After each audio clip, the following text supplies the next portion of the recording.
Hey, how's it going? So, happy 2017. Happy New Year's. Did you do anything special for your New Year's? Okay, cool. That's very cool. Happy to hear that. So how do you feel about 2017? It's crazy, right, that it's 2017 already. I mean, it feels like 2000 was just yesterday or something. But I guess that's something. If you grow older, then time seems to fly. It's just the way it is. But yeah, you said you're not really too optimistic about 2017. Is that correct? I mean, I guess that 2016 was really not the best year.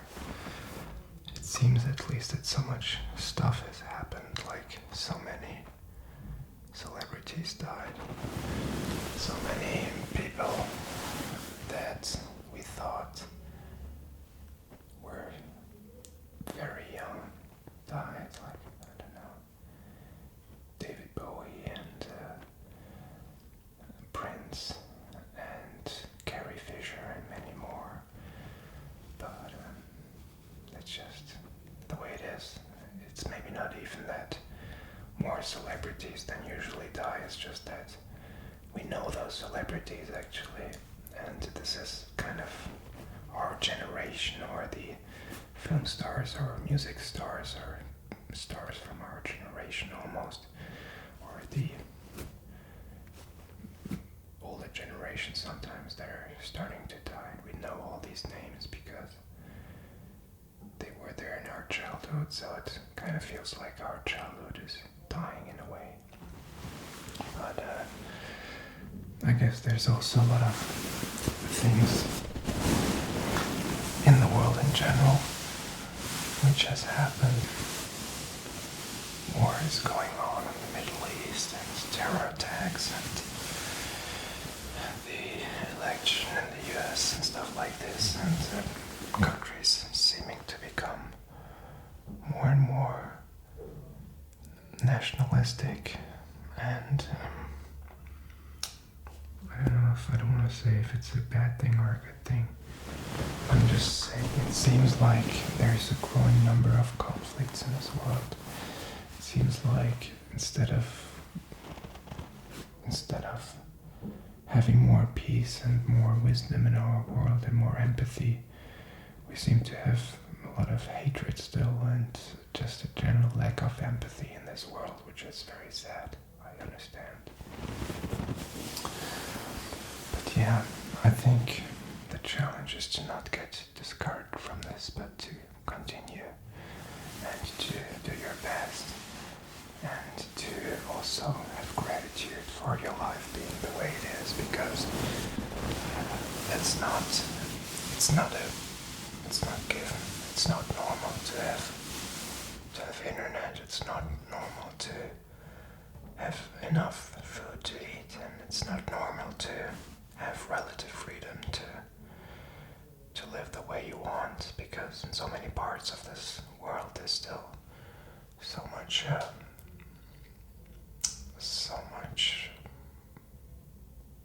craziness socially, that you have to live in a certain way, that as a woman you only are allowed to do certain things or say certain things, or are supposed to just have this one role as a housewife, and as a man you're supposed to have this and that role.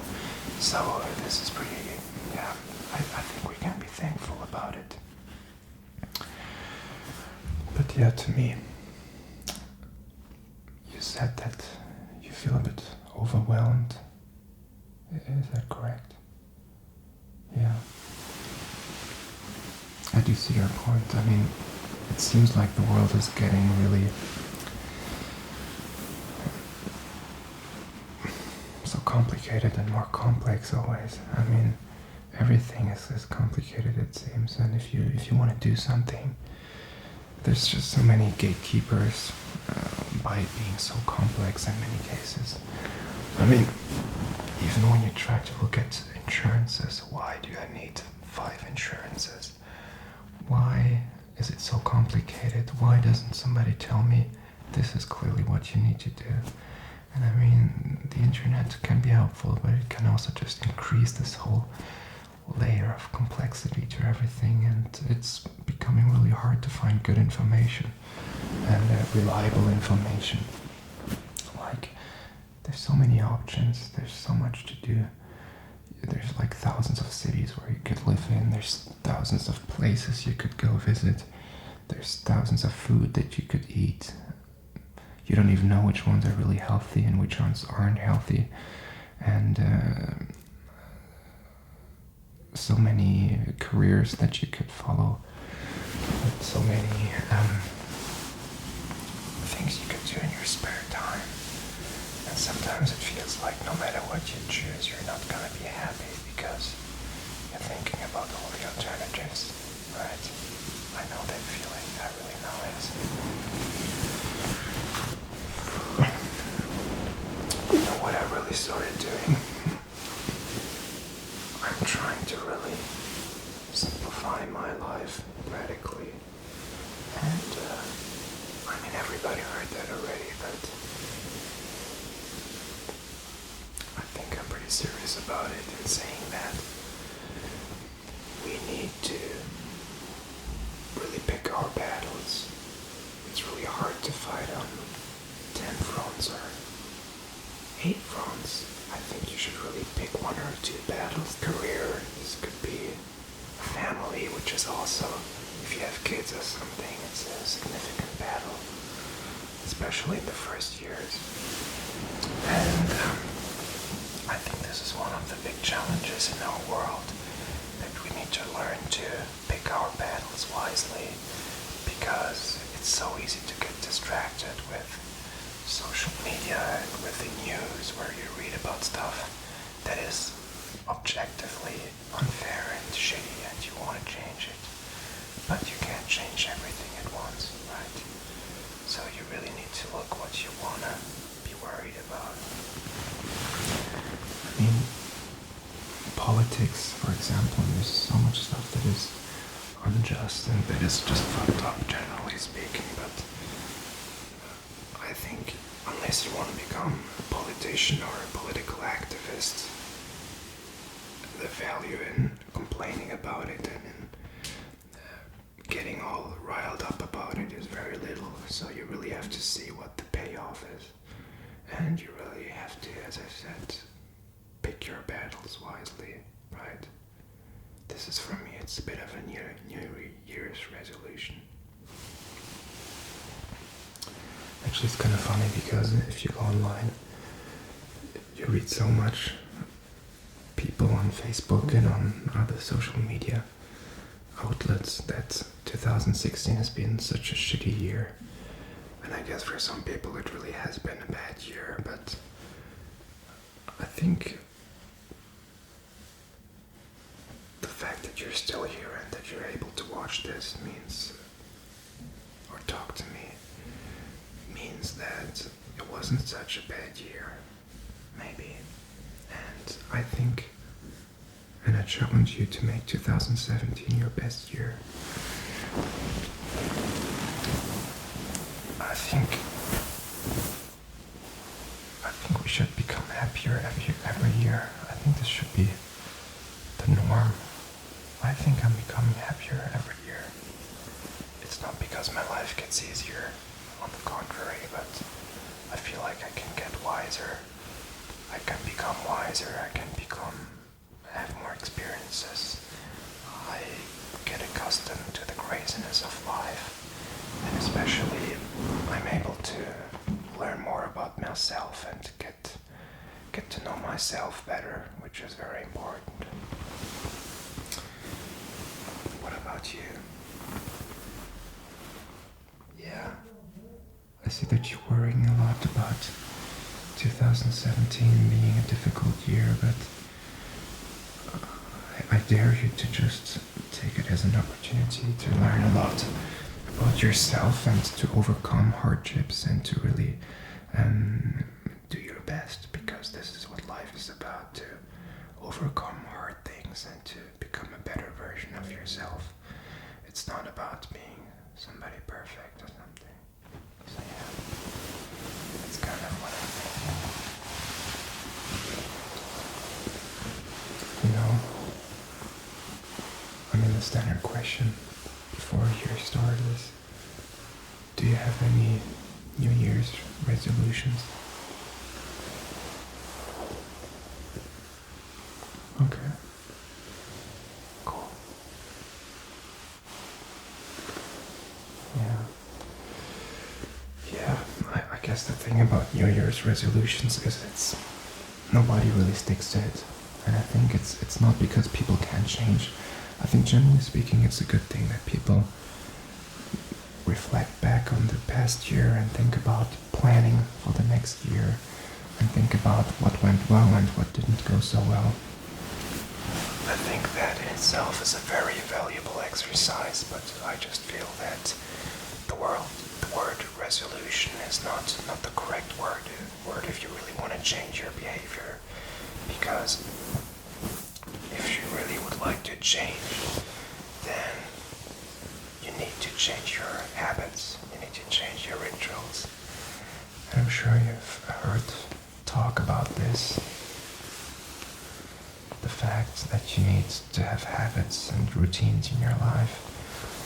But I think it's really key. I think people just underestimate the importance of this, and they also overestimate their willpower, because you only have so much willpower, and you cannot muster up the motivation and willpower to work out every day or twice a week or something. That's not gonna work, really. You need to let this become a habit, so it doesn't need any willpower anymore. So yeah, I don't want to know. You said you want to work out a bit more. I think what you need is a daily ritual of doing some type of movement exercise, some regiment of either moving around on site or doing some strength training, which I would really recommend. And in order for it to become a ritual, you need to have ideally a clear time when you can do it. You need to make it as easy as possible for yourself, so prepare everything. And make it also that you have accountability, that if you don't do it, you have to, I guess, maybe pay something to a friend or something.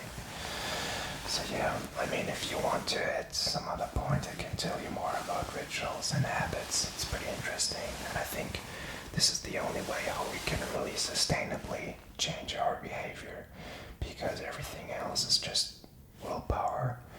And you can't just look at the gyms right after New Year's are gonna be packed again with people, but after a while it's gonna be completely empty, because people just lose interest and they didn't put in the effort to make it a habit and make it a ritual.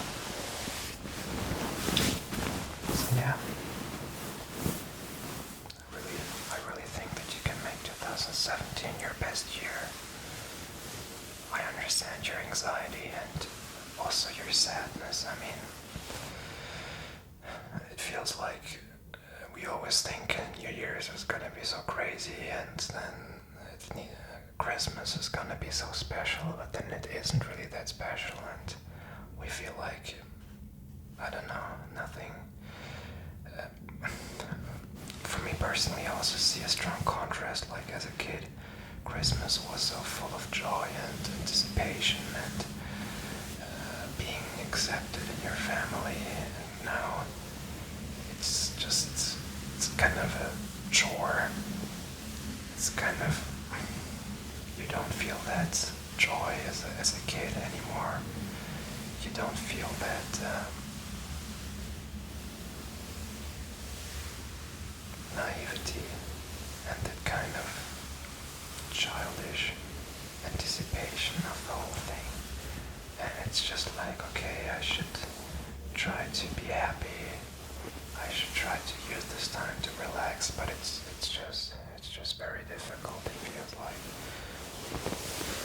And I think, interestingly, the number of suicides is highest in December vacation, because I feel like people have high expectations about what should happen.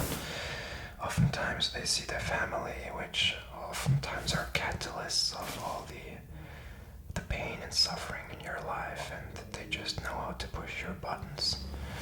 And instead of just accepting you and just being positive, they seem to be toxic influences in your life sometimes, and unfortunately. Maybe it's different for you. I'm just saying, this can be pretty common. So you're asking what my plans for 2017 is, my New Year's resolution. I guess, yeah, that's a fair question. I mean, I guess for me, it's pretty simple. I want to become happier. I just really want to focus on the happiness and on being fulfilled. I think that's it. I know that happiness is an art. It's not like working is basically a skill and having discipline is a skill, but being happy is it's a conscious effort, and it's an art. You cannot force happiness. You have to let it into your life. And I just want to consciously do things that make me happier and make me enjoy my life.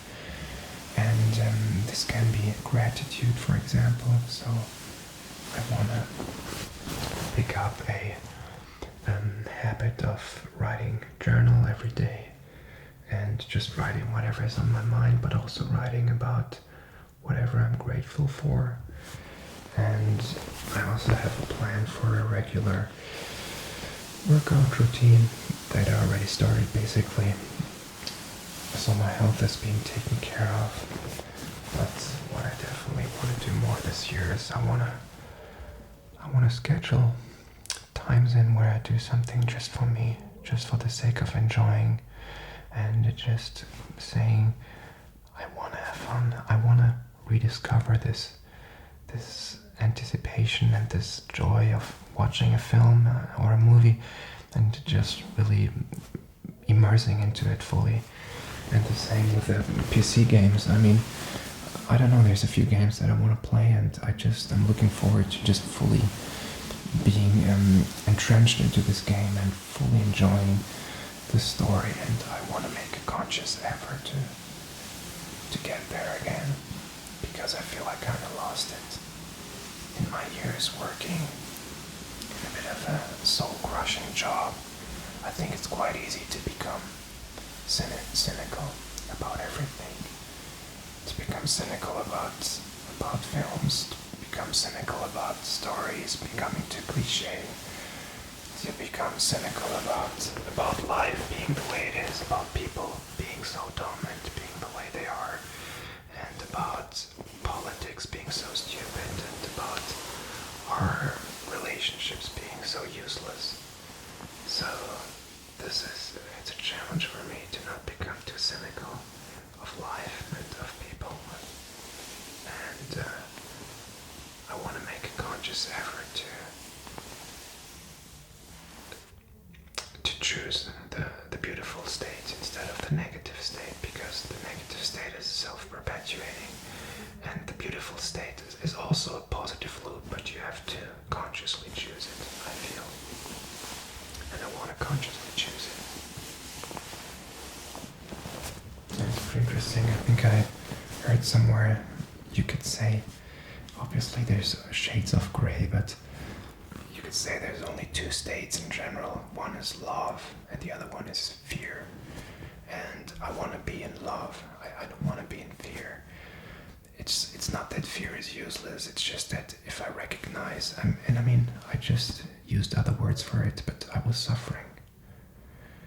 I am suffering still, but just recognizing that the word we use, stress, it's basically fear, and we're basically suffering. And I think life is too short for suffering. And I think if I see that I'm in fear and that I'm in coping and that I'm in stress, I want to recognize this and give myself a minute or so to go back into love and abundance and into a beautiful state. And I think this is gonna be my challenge for 2017. And I almost feel like I have to rewire my brain for that. I basically need to create the neuronal pathways for happiness, for joy, for enjoying, for gratitude. I think it's an art. I think it's a conscious effort, but this is what life is about, right? I mean, this is what you're supposed to be buying with money. Is this joy? And I feel like we don't even consciously try to look into ourselves to recognize who we are, and to also learn about what makes us happy, what makes our heart sing, basically. And I want to learn more about what makes my heart sing, and I think you should do that too, because that's why we're on this world. And I think it's something that no amount of money can give you, this kind of joy and this fulfillment. It doesn't have to be this ecstatic happiness that I'm looking for, like taking drugs or something. It's more of a contentment with life. So yeah, it's so nice to see you, and I understand how you're feeling sad and anxious about the world, but I mean, frankly, as I said initially, pick your battles wisely. If you really want to be unhappy, you just need to read negative news all the time. You have to recognize that the media is basically making their money by pushing your buttons and making you angry, or usually angry, or feeling that something is unfair. This is just how they make their money. The question is, how much energy do you want to put into this? Do you choose suffering, or do you choose abundance and joy?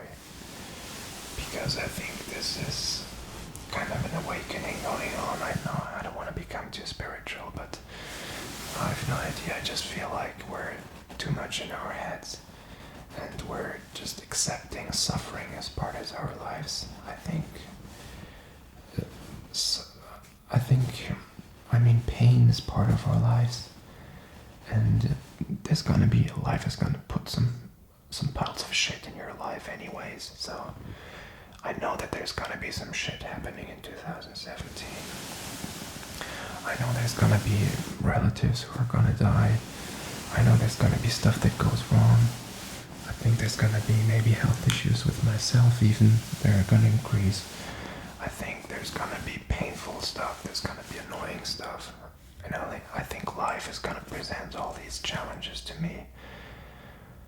So I kind of want to minimize the additional challenges or at least the painful stuff and the annoying stuff and all the piles of shit. And I want to really focus on the battles that I want to pick, the battles wisely that I want to fight. And I think the risk is always to pick too many battles to fight. We're not that strong as humans. We're actually stronger than we think, but we should give ourselves time to breathe. I think what I'm really going for is to try to balance the doing and the achieving part with the letting be part, with the just being part, with the enjoying and just doing stuff for myself and for my loved ones. I think I want to have a 50-50 balance. And I know I can't fix your problems, and I think I understand also there's a general feeling of sadness in your life. I just feel like,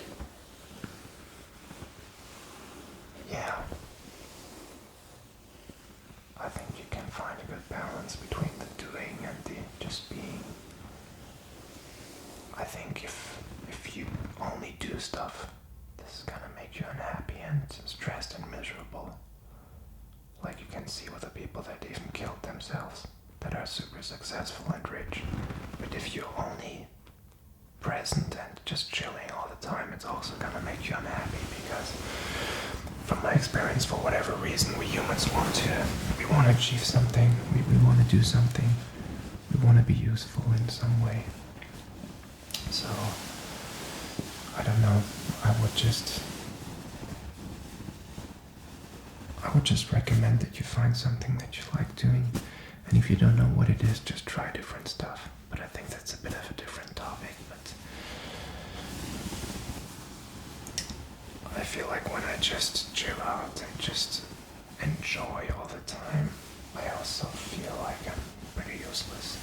So I think it's about finding a good balance.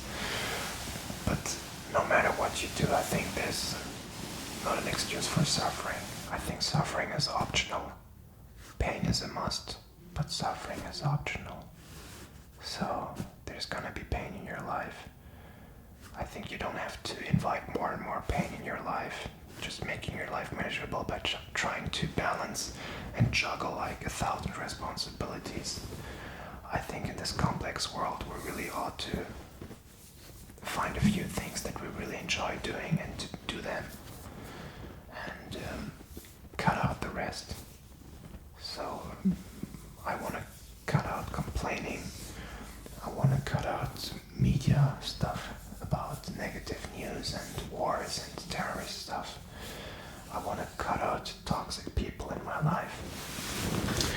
I want to cut out dealing with annoying stuff that brings no value to anybody.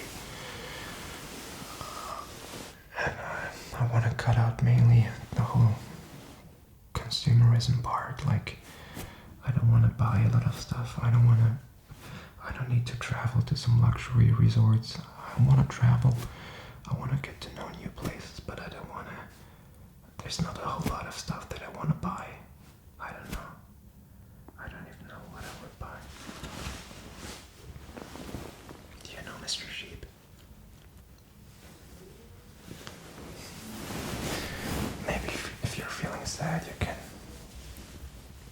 take him as a pillow or something. You can hug him and hug him when you're sleeping.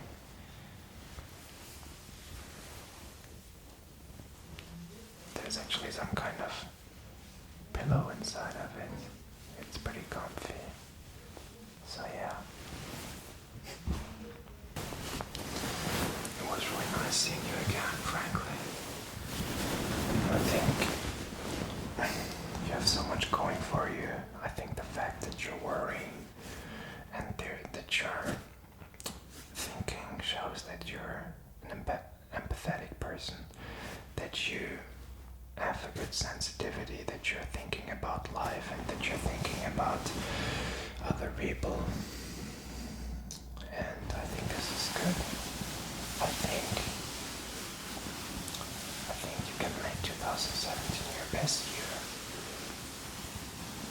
And I'm gonna be there for you. I'm gonna be supporting you on your way. Obviously I can't solve all your problems, but just seeing how you actually can change your behavior, how you can be the creator of your life is pretty empowering and pretty cool. And I feel like you have so much going for you. You're such a beautiful person, and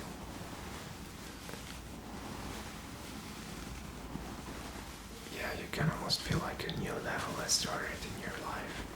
It's not so much about achieving things, it's just about being happy, basically, living a fulfilled life. And no, there's no use if you're suffering so much.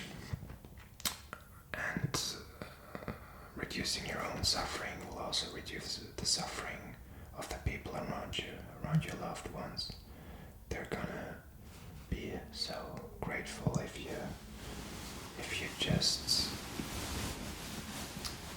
you're a happy person as well.